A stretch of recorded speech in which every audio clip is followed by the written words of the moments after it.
The gym was a crucible of sweat and ambition, its air thick with the tang of rubber mats and the faint metallic edge of effort. Sunlight slanted through high windows, catching dust motes that danced like sparks in the late afternoon glow. The space thrummed with the sounds of training, grunts, thuds, and the sharp squeak of boots against the blue mats. Lieutenant Commander Elena Harper, 35, stepped onto the floor, her presence quiet but magnetic. Her dark hair was knotted tightly at the base of her neck, her combat boots silent, her left shoulder carrying the subtle stiffness of an old wound, a scar from a mission she kept locked away. The recruits noticed her immediately. Some straightened, others averted their eyes, but none saluted. She didn't need them to. Elena's gaze swept the room, sharp and instinctive, reading it like a battlefield map. Senior Chief Walsh, mid-40s, broad-chested and loud, stood too close to the recruits, his voice booming with forced authority. Petty Officer Klein, younger, lounged against a cinder block wall, smirking at some private joke.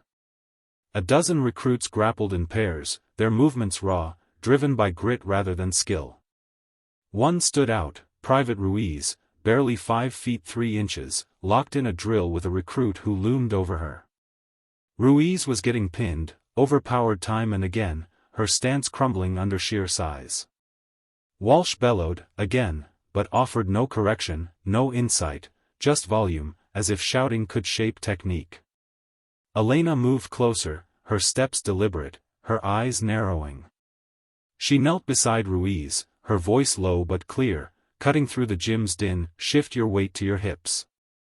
Don't fight their strength, redirect it.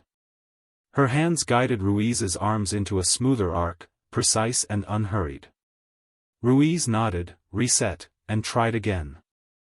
The move was cleaner, not perfect, but better. Walsh noticed, his grin sharp as he turned. Commander Harper. Back already? Thought that shoulder would keep you sidelined longer. His tone carried a jab, cloaked in camaraderie. It's stronger than your form, Elena said, rising to her feet. A few recruits stifled chuckles. Walsh's smile tightened, but he waved a hand toward the mat. Why don't you show these kids how it's done, then? They think size wins every fight. His words were a challenge, thinly veiled as a request for a demonstration. Elena knew the game. She stepped onto the mat, kicking off her boots, her bare feet steady against the rubber. Control, not force, she said, her voice calm but edged with steel. That's what they need to learn. Klein, still leaning against the wall, called out, timers set. The recruits formed a loose semicircle, their eyes darting between Elena and Walsh, sensing the undercurrent. She nodded once, her posture relaxed but ready. The whistle shrilled. Walsh moved fast, all muscle and momentum, lunging like a bull. Elena sidestepped, her hands fluid as she redirected his arm, using his own weight to pull him down. He hit the mat with a solid thud, clean and controlled. Murmurs rippled through the recruits, a mix of surprise and respect. Reset, Elena said, stepping back, her breath even. But Walsh didn't pause. He surged up, charging again, harder this time, his hand clamping onto her wrist with deliberate force. She twisted free, pivoted low, and stepped away, her movements precise, professional. His ego wasn't. He lunged once more, reckless now, hooking her ankle in a sloppy sweep. She hit the mat, rolled, and was back on her feet in a heartbeat. Enough, she said, her voice quiet but firm. Walsh ignored her. He grabbed for her shoulder, his next move wild, a sharp elbow that cracked across her jaw. The sound was small but piercing, like a bone snapping in a silent room. The gym froze. Elena staggered back, blood blooming at the corner of her mouth. Walsh stood still, chest heaving, his eyes widening as the weight of what he'd done settled in. The recruits stared, some wide-eyed, others pretending they saw nothing. Elena wiped the blood with her thumb, her gaze locking onto Walsh's. "Demo's over," she said, her voice steady as stone. She turned and walked off the mat, her steps measured, leaving a silence that pressed against the walls like a held breath. The hallway outside the gym buzzed with the hum of fluorescent lights, their cold glow casting long shadows on the polished concrete. Elena Harper's boots struck the floor in a steady rhythm, each step measured despite the sharp sting pulsing through her jaw. The air smelled of disinfectant and faint traces of sweat, a sterile contrast to the chaos she'd left behind. She didn't head to medical, paperwork couldn't mend a fractured culture. Instead, she pushed into the locker room, the door creaking shut behind her, sealing her in with the quiet. In the mirror, her reflection stared back, a bruise blossoming purple beneath her left eye, a split lip, still raw but no longer bleeding. She turned on the tap, letting cold water pool in her hands before splashing it over her face. The blood swirled pink down the drain, and for a moment, a memory flickered. Coronado, years ago, SEAL selection. Waves pounded her into the sand, voices bellowed through the surf, "You don't belong." Her lungs burned with salt water, but an instructor's words cut sharper, outlast their noise. Respect is earned, not demanded. She blinked, and the memory dissolved with the hiss of the faucet. Elena dried her hands, sat on a bench, and pulled a black folder from her locker. Phase 4 evaluations, close quarters combat, blindfolded reflex drills. The kind of test that stripped away bravado and laid bare true discipline. Her finger traced the protocol: reaction control, minimal force, no preemption. Every move recorded, measured against standards etched in black and white. Standards Walsh and Klein, like most instructors, sidestepped. Too exposing, too humbling. She paused on a clause: instructors must demonstrate mastery before teaching. Signed by Commander Norris 3 months prior. Her lips curved faintly, not a smile, but a spark of intent. Her phone buzzed, pulling her back. A text from her brother, Jack, a mechanic in Denver. Shoulder still good? She stared at the screen, the civilian simplicity of his world a stark contrast to hers. Jack fixed engines, she fixed egos. Holding strong, she typed back, then set the phone down. Tomorrow wasn't about revenge, it was about clarity. Walsh's elbow had been a mistake, but his arrogance was a choice. Phase 4 would expose that, not with noise, but with precision. Outside, the base was stirring. In the mess hall, conversations hummed low, voices dropping when officers passed. Petty Officer Hayes sat with a group of instructors, his fork hovering over a tray of lukewarm chow. "I'm telling you, Walsh crossed a line," he said, his voice hushed but urgent. "That wasn't a spar. That was personal." Another instructor, Jenkins, shook his head, glancing toward the door. "He's saying it was an accident. Says Harper misread the tempo." Hayes snorted. "Misread? She called the drill off. He hit her anyway." Across the room, Private Ruiz sat with a cluster of recruits, her small frame tense with intensity. "She didn't flinch," Ruiz said, leaning forward. "Blood on her face, and she just walked away. Like it didn't shake her." Another recruit, Carter, nodded, his voice low. "That's not training. That's something else. Control, maybe." A senior recruit, a former Marine named Ellis, listened quietly before speaking.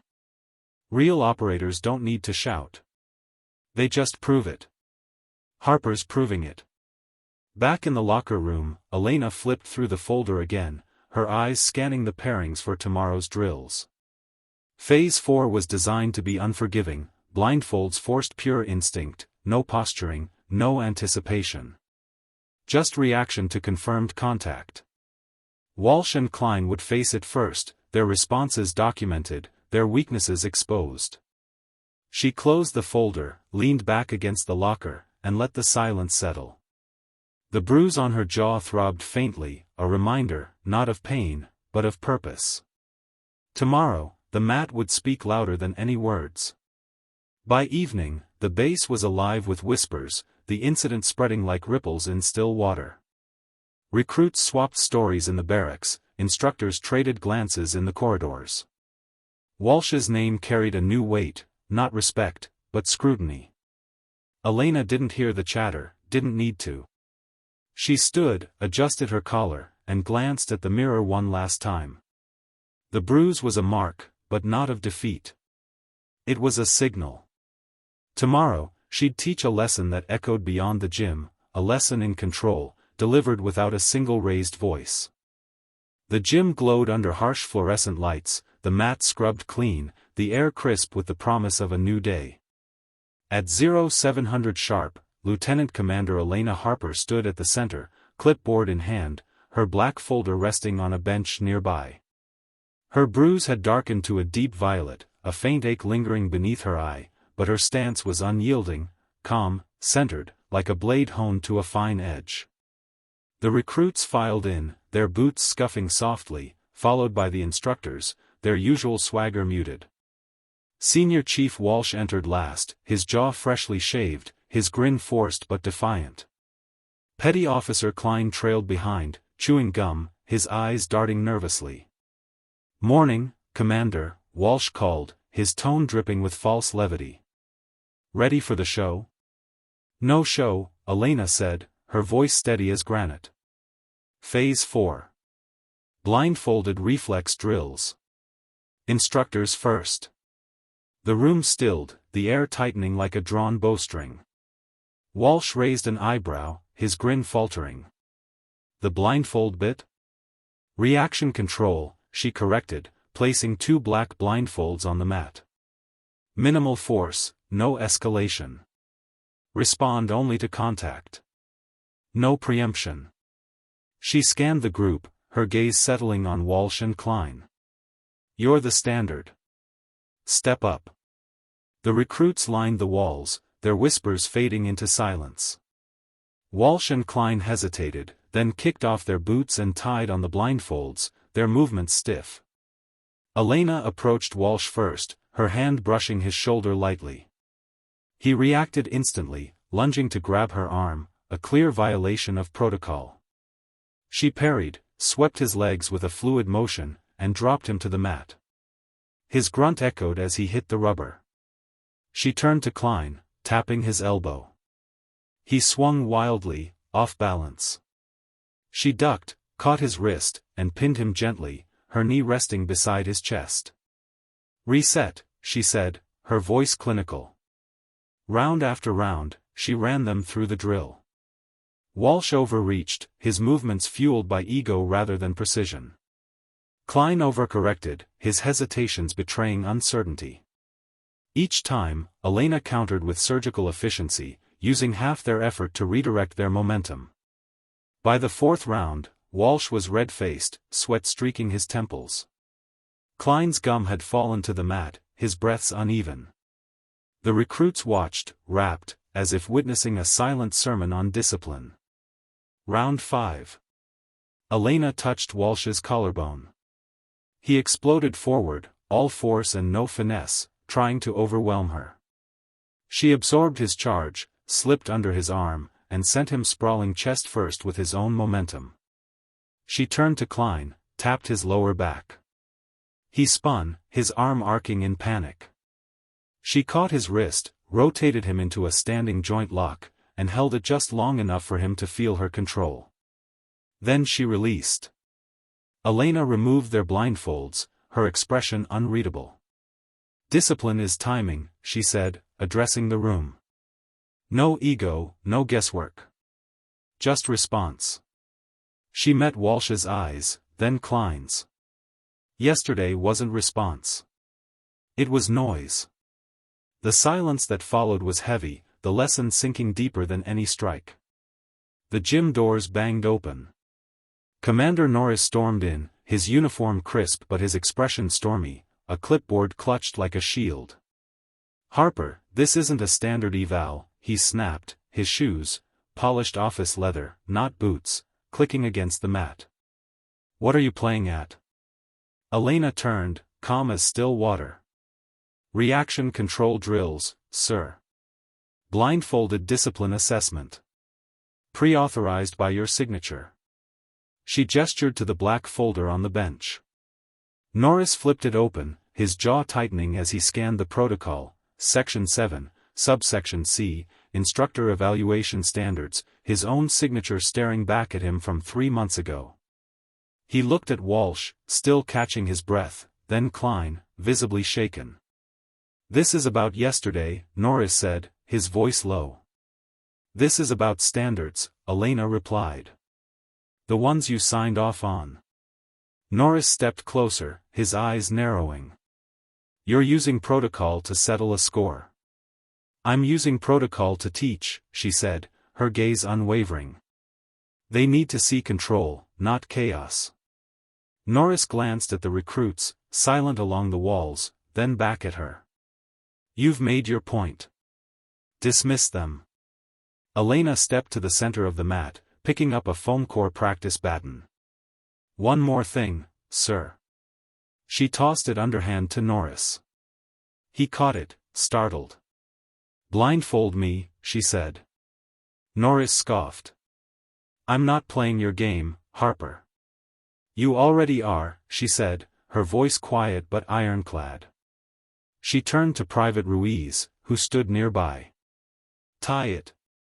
Ruiz moved forward, tying the blindfold with steady hands. Elena stood relaxed, hands open, senses sharp. Norris hesitated, then raised the baton, fast. The air shifted, and Elena moved, catching his wrist, twisting the baton free, and pressing its rubber edge to his throat in one seamless motion, blindfold still on. He froze, his breath catching. She leaned in, her voice a whisper for him alone. "Control is a contract. You break it, you answer for it." She released him, stepped back, and removed the blindfold with a single motion. A voice cut through from the rear door. "Lieutenant." The base commander, Captain Reyes, stood at the threshold, arms folded, his eyes hard. He'd seen everything. "Sir," Norris muttered, straightening. Reyes' gaze shifted to Elena. "Continue, Commander." The drills resumed, not with spectacle but with reverence, each movement a testament to discipline over ego. Later, in the briefing room, the air was thick with tension.